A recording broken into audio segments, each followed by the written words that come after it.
Namaskar. The mighty dollar is losing its sheen one country at a time.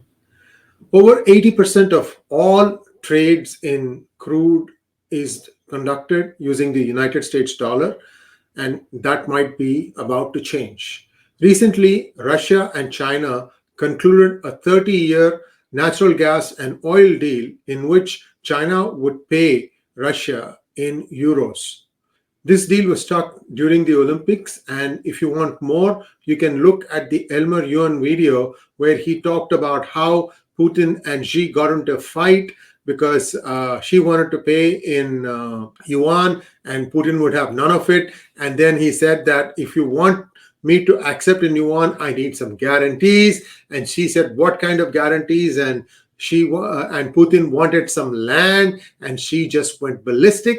And then finally they settled on euros. So that is one side. Now news comes that Kingdom of Saudi Arabia might accept yuan in exchange for selling some of its oil to China. Now we have to remember that China consumes more than 25% of the output of Kingdom of Saudi Arabia. So that's a fairly big consumer there. So even if a part of that is going to be paid for in yuan, that means now you have another player in the mix. You have the dollar, you have the euro, and now you have the yuan. So what does this all mean? It means that the United States is on a decline that it is unable to stop. Where this is going to go and stop, one cannot fathom. But I can tell you one of the reasons why Kingdom of Saudi Arabia is doing this is basically because it feels that the United States has not come to its support in its war against Yemen. Furthermore, now United States wants to bring Iran back into the mainstream by lifting the embargoes and so on and so forth. So this is more of a tit for tat. Obama signed it, and then Trump reneged on it, and now we are back again trying to be nice with Iran.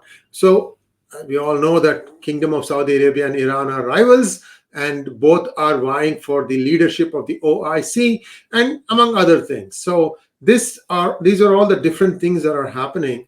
I'm just curious if the kind of payment that Kingdom of Saudi Arabia is going to accept is a straight yuan or the digital renminbi, which is backed by the gold of China. Possibility, I don't know. I can't imagine Kingdom of Saudi Arabia just like that saying that, okay, we will take your yuan. Sounds a little unlikely because, as we all know, we have shown you several places where there are multiple copies of the same currency that exists of yuan or renminbi. Same, both are the same.